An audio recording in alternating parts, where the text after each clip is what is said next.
여러분 안녕하십니까? 현종의 개원성세 시리즈 8번째 시간입니다. 현종은 조정에 나가 재상들과 더불어 개원성세의 업적을 이룩하기 위해서 불철주야 전력을 다합니다. 그러면 후궁에서의 리더십은 문제가 없는 걸까요? 조정에서보다 후궁 문제를 다루는 것이 더 어렵습니다. 개원 중기에 이르러 현종의 애정생활에 문제가 발생합니다. 먼저 현종의 부인인 왕황후에 대해서 알아보겠습니다. 그녀의 아버지는 오품 무관으로서 과의 도유입니다. 중하급 관리인 무장의 여식이니 현종하고는 어울리지 않는다고 볼 수 있습니다. 그러나 왕황후가 시집올 때 현종은 임치왕의 신분에 있었고 터자였던 관계로 전도가 그리 밝지 못했습니다. 얼마 후 현종은 정변을 일으켜서 위황후를 살해하고 천신만고 끝에 태자에 오르게 됩니다. 이 과정에서 왕황후는 무장의 여식답게 담대하고 씩씩하게 나서서 거사의 과정을 도와줍니다. 그리고 현종이 황제에 오르자 황후가 되어서 조정의 실세인 태평공주에 대항해서 다시 한번 정변을 일으킵니다. 이 과정에서 자신의 쌍둥이 오빠인 왕수이를 정변에 가담하게 해서 태평공주를 살해하고 현종을 명실상부한 황제의 권력을 차지하도록 도와줍니다. 사실 이 정도로 내조했다면 후궁의 안주인으로서 충분한 자격이 있다고 볼 수 있습니다. 시세말로 남편을 의사나 판사로 만들기 위해서 무신양면으로 희생을 아끼지 않았던 예전의 한국 여성과 비슷한 상황입니다. 그런데 무심한 현종은 은혜도 모르고 왕황후를 냉정하게 차버립니다. 우선 왕황후는 무장의 딸이어서 학문을 익히지 않아서 문화적인 교양이 부족합니다. 둘째로 처가가 권문세가의 집안이 아니어서 정치적인 조력을 받을 수가 없습니다. 세 번째로 가장 치명적인 조건인데 왕황후가 몸이 부실해서 자녀를 생산하지 못합니다. 사실 현종은 다정다감한 풍요천자로서 예전부터 궁중에 수많은 궁녀나 비첩들과 애정고사가 많았습니다. 그런데 후궁에 무시성을 가진 여인이 등장하면서 왕황후는 식음을 전폐할 정도로 시름에 빠지게 됩니다. 그녀는 무측천의 질손녀로서 항완왕 무유지의 여식입니다. 그녀의 부친이 일찍 사망하자 종실의 신분이어서 궁중에서 어릴 때부터 함께 보고 자라면서 소꿉동네 친구 사이였습니다. 그러다가 개원연간에 들어서면서 현종이 갑자기 이 여인에게 마음을 빼앗겨 버립니다. 현종이 어째서 외종사촌 누이에게 연모의 감정을 가지게 되었을까요? 구당서의 기록을 보면 그녀는 미인이었을 뿐만 아니라 문화교양이 풍부한 귀족의 자태를 지니고 있다고 기록하고 있습니다. 게다가 개원 3년에 무시비는 현종에게 아들을 안겨주는데 수많은 비첩들이 낳은 자식과 비교가 되지 않을 정도로 아끼고 귀하게 여깁니다. 이후로 완전히 무시에게 정신을 잃을 정도로 뿅 가버리게 됩니다. 그리고 아들의 이름을 이일이라고 지어줍니다. 여기서 일은 천 하늘을 의미하니 현종이 이 아이에게 거는 기대가 어느 정도인지 짐작할 수 있습니다. 그런데 하늘도 무심하시지 이 아이가 개원 5년에 병에 걸려 요절을 하고 맙니다. 친모인 무씨는 말할 것도 없고 현종은 이 일로 인해 매우 상심합니다. 그러면 왕황후에게는 좋은 일이 아닌가요? 남의 불행이 나의 행복이라는 말이 있습니다.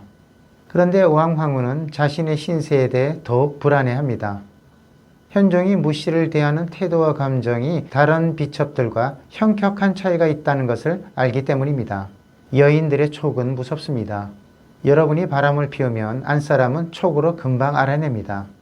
그렇다고 제가 그런 일을 했다는 건 아닙니다. 오해하지 않기 바랍니다. 무해비에 대한 남다른 총애가 자신의 황후 자리를 위협할 것이라고 걱정합니다. 그러자 왕황후는 무장의 딸답게 거칠고 어리석은 방법으로 두 사람의 관계를 회방하려고 합니다. 좀 유치하지만 틈날 때마다 현종에게 가서 무해비에 대해 험담을 하거나 현종을 따라다니며 해방을 놓습니다. 속된 말로 따라다니면서 스토킹을 하는 것입니다. 이러면 이럴수록 왕황후에 대해서 진절머리가 나고 무해비에 대해 더욱 집착을 하게 됩니다.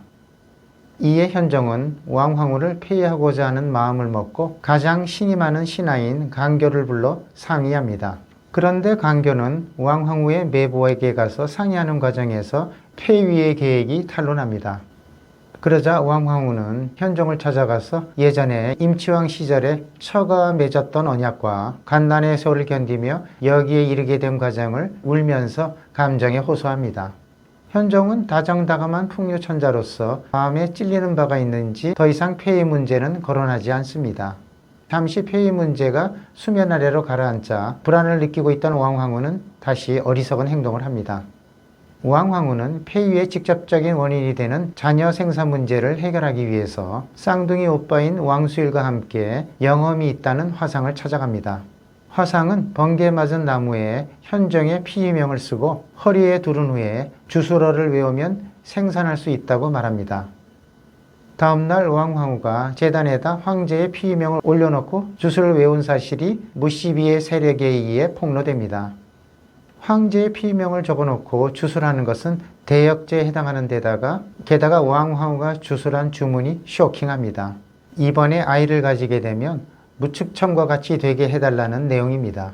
무축청과 같이 된다는 것은 이당 왕조를 전복하겠다는 의미가 되니 황후의 자리 정도가 아니라 반역죄에 해당합니다. 결국 왕황후는 바로 폐위되어 냉궁으로 유폐되었다가 얼마 후에 화병으로 사망합니다. 한편 쌍둥이 오빠인 왕수일도 사역을 받고 죽게 됩니다. 이제 최종 승리자는 누가 보아도 무해비라고 할 수 있습니다. 그럼 왕황후가 죽었으니 무해비가 황후가 되었을까요? 그래도 황실의 법도가 있는데 양심이 있지 바로 바꿔치기 할 수는 없습니다. 왕황후가 죽고 2년 후인 개원 14년에 현종은 대신들을 불러서 무해비가 올령하고 정숙하니 황후로서 어떻게 했냐고 물어봅니다. 그럼 대신들은 찬성할까요? 아닙니다. 극력 반대합니다. 우선 이가와 무가는 공전할 수 없는 원수지간인데다가 황후로 세운다면 당고정 때처럼 무축청과 같이 되지 말라는 법이 없습니다. 둘째로 이미 태자가 옹립되었는데 무해비가 황후가 되면 무해비의 아들을 태자로 삼느냐의 문제로 조정의 풍파가 일어날 것입니다. 현종은 대신들의 건의에 대해 고민에 빠지게 되고 쉽사리 결정을 내리지 못합니다. 얼마 후 현종은 사적인 감정으로 전국을 어지럽게 해서는 안 된다고 판단합니다. 이에 무씨를 황후로 책봉하지 않고 무씨에게 회비라는 칭호를 하사하고 황후와 동등한 권리와 예우를 해주기로 합니다. 후궁의 문제를 겨우 해결하고 나니 이번에는 조정에서 황관들과 총신 사이에 주도권 싸움이 벌어집니다. 다음 시간에는 황관들의 발호와 재상들 간의 감정 대립과 권력 투쟁에 대해 알아보겠습니다. 오늘 내용 간단히 정리해 보겠습니다. 조정에서 친정으로 뛰어난 통치 전략과 리더십을 발휘했던 현종은 후궁에서만큼은 뜻대로 되지 않습니다. 하긴 여성을 다루는 문제는 정치와는 또 다른 영역입니다. 애정은 애정이고 정치는 또한 정치입니다. 현종은 왕황후를 내치고 무리하게 무해비를 황후로 맞이할 수도 있었습니다. 그러나 현종은 공사를 구분할 줄 알고 국가의 대사를 먼저 고려하는 위대한 군주라고 할 수 있습니다. 이상으로 오늘 마치도록 하겠습니다. 다음 시간을 많이 기대해 주시기 바랍니다. 여러분 안녕히 계십시오.